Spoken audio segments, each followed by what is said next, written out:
Alright guys, so RFK Jr. recently made an appearance over on Piers Morgan's show, and part of the conversation got into Israel and Gaza.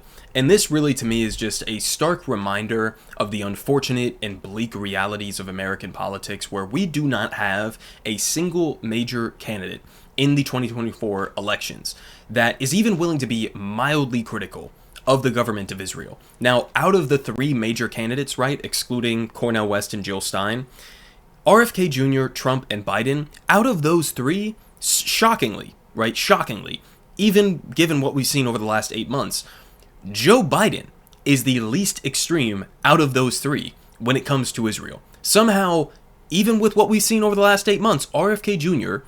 and Donald Trump are trying to run to the right of Joe Biden's policy in regards to Israel. So it's another disturbing reminder of that reality of American politics. So let's go ahead and jump into this interview and see if we can kind of make sense of it. At what point does this desperation to eliminate the last members of Hamas get overtaken by the sheer volume of civilians being killed in the process, which I cannot believe will do anything longer term than foment the ideology that drove Hamas in the first place?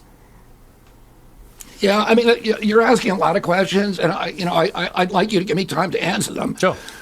And you could ask the same. You brought up Nazi Germany as a kind of an analogy for what's happening in the Mideast. And in 1945 or 44 at Casablanca, Churchill and Roosevelt had an argument because Roosevelt said we have to denazify Germany. And if we don't denazify Germany, it is going to, the Nazis are going to rise up and do the same thing again. Churchill did not want an unconditional surrender for the Nazis. He said, we'll have to kill too many civilians to do that, and everybody will fight for the death. But Roosevelt won that argument. We killed about 2 million Germans during World War II in order to get into Berlin and denazify it. Today, Germany is the richest country in Europe. It's one of the most powerful economies in the world. I think it's the fourth most powerful. And nobody's scared of Germany because it's a peaceful country. And today, Hamas, which is authoritarian control of, hasn't won an election in 16 years, of Gaza, is a corporate kleptocracy, and it's absolutely intent on one issue only, to just annihilate Israel and to kill all the Jews. And in their charter, Hamas has a provision that says it is against Islamic law to even negotiate with Israel except as a ruse.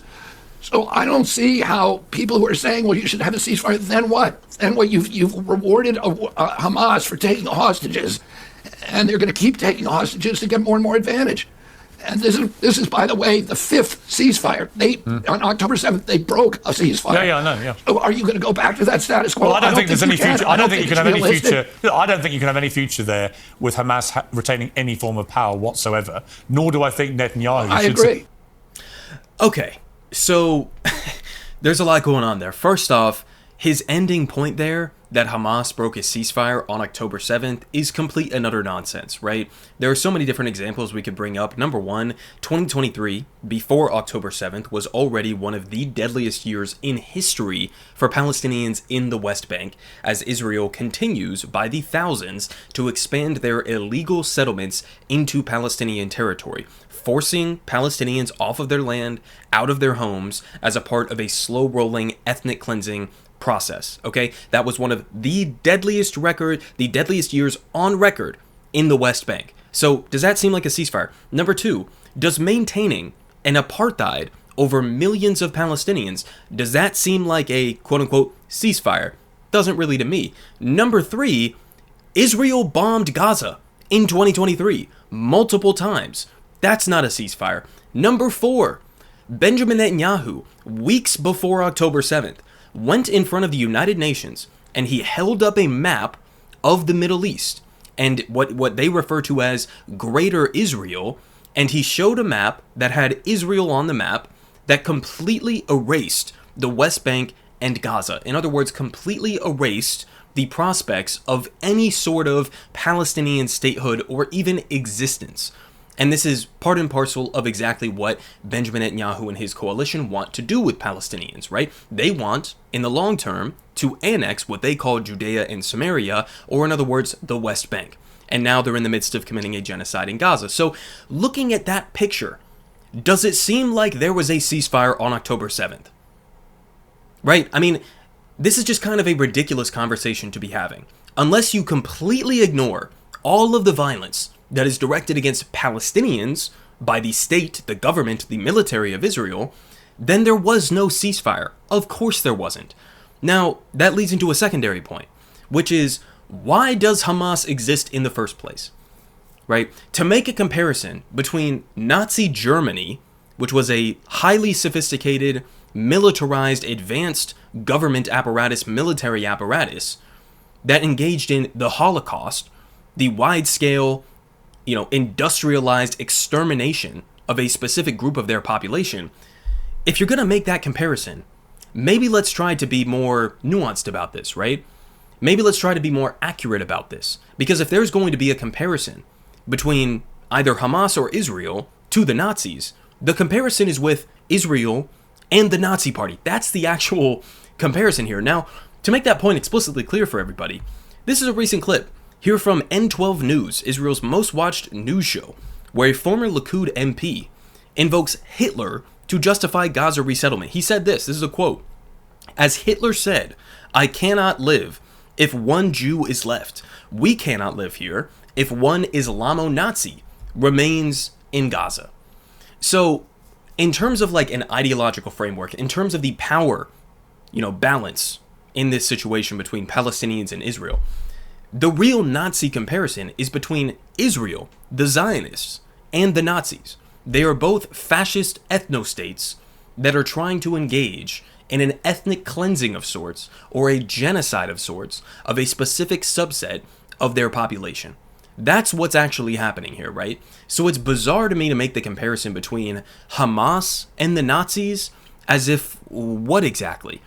There's some sort of a ceasefire deal that's worked out here, and then Hamas is suddenly going to become the Nazi regime, and they're going to engage in a worldwide Jewish extermination campaign. Is that the kind of idea that we're going with here? Listen, guys, I'm no fan of Hamas, right? I would actually prefer if Hamas was not in power in Gaza. But what I understand is that the only reason a group like Hamas exists in the first place, the only reason that they are in power in Gaza in the first place, is because of the Israeli occupation. To compare a violent, Islamist, a sort of paramilitary group to the Nazis, it's just ludicrous. Like, practically, it is ludicrous and it's meaningless to make that sort of a comparison, because it's not going to get you to a better understanding of the actual power dynamics that are at play in this situation. So on that front, I really just don't even know what to say to that kind of a conversation. Now, it's also important to point out that we've seen the reporting on how much damage Israel has managed to do to Hamas's military apparatus, right? And to the infrastructure that Hamas relies on, right? They have not even come remotely close to eliminating Hamas or to completely removing Hamas from power.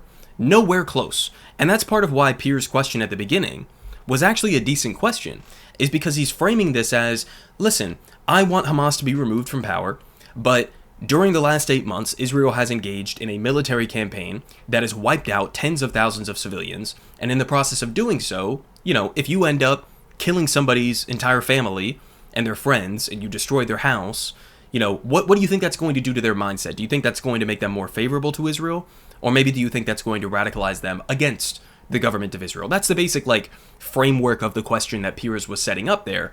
And that's an important question because we've also seen reporting showing that Hamas has actually managed to gain potentially thousands of recruits since October 7th. So in terms of just logistically how this is playing out, Israel is not going to be able to militarily defeat Hamas.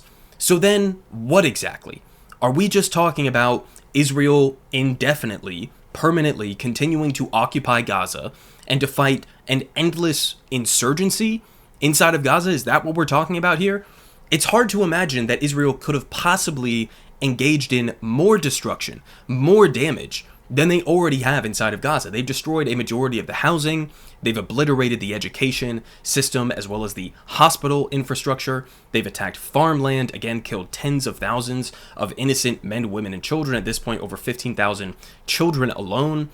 What exactly is the end game here?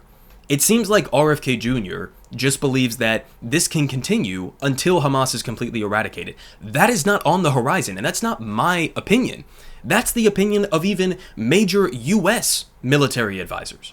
So what exactly are we supposed to take away from this, other than the fact that we have an election here with Joe Biden, right, who's been giving everything to Israel that they could possibly imagine over the last 8 months, with some mild rhetorical critiques around the edges and some red lines that don't actually exist. And then we have guys like RFK, who are basically saying that the prospects of a ceasefire are completely ludicrous and that the genocide needs to continue until who knows what. And then we have Donald Trump, who's saying shit like this. I mean, Trump says Israel needs to finish what they started and said the war with Hamas is taking a long time. Trump's biggest, issue with Israel right now has nothing to do with their mistreatment, let's say, of Palestinians. His biggest disagreement is that it's bad optics, right? Because Trump understands that, millions of Americans seeing thousands of dead Palestinian babies on their timeline for months and months and months on end, it's not exactly good optics, right?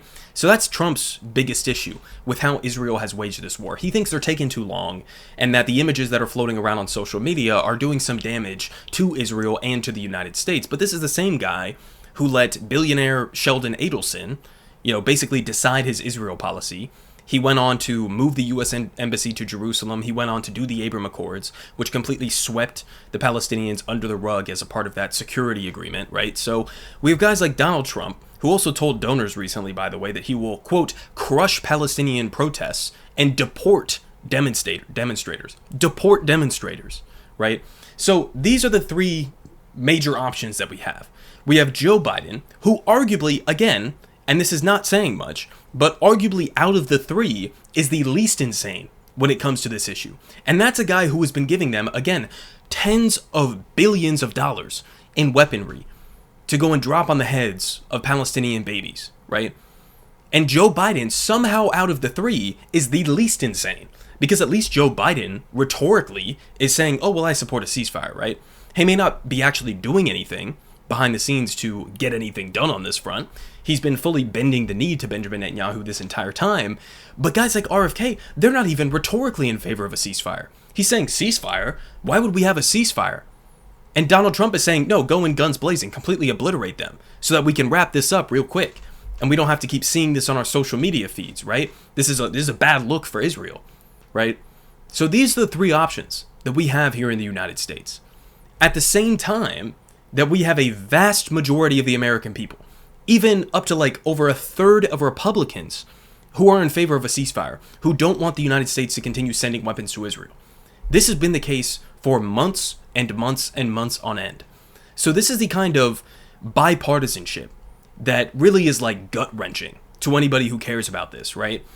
You can have bipartisanship for good things in very rare situations, right? Maybe it's on family policy, maybe it's on, this or that, infrastructure bills, whatever the case may be. The overwhelming majority of bipartisanship in this country is what's good for corporate America and what's good for the war machine. What's good for the projection of American power. And unfortunately, Israel is a textbook example of what's good for the American war machine, what's good for, projecting American geopolitical power in the region, in this case, the Middle East. And so you have Democrats, Republicans, independents, all in complete alignment on this issue, outside of a handful of maybe like the Squad members who now have millions of dollars in AIPAC money that's being spent against them to try to unseat them from their positions. I mean, this is just one of those issues where it's like, wow, this is a great insight into our democracy here, where you can have the American people overwhelmingly on one side of this issue. And our politicians are diametrically opposed to that. I mean, you must have 95% of our elected politicians in the House and the Senate who are firmly in favor of continuing to allow Israel to do whatever the fuck they want to Palestinians, completely in disregard of U.S. law, of international law, of human rights law, everything under the sun. They do not care. They don't care about international law. They don't care about U.S. law. They don't care about what the American people think. They will push forward with this, right? And so it's just another depressing reminder. I hate to end this video off on like a sad note, but it is another depressing reminder. We do have, Jill Stein, Cornel West, who are much better on this issue, right? But unfortunately, the reality is they're not going to win the next election. They're just not going to win, right? So, I mean, every single major candidate that we have to pick in November is just an absolute unmitigated disaster on this issue. Politic guy has the best politics.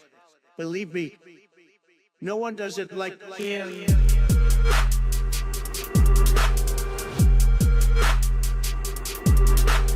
Believe me, everyone is saying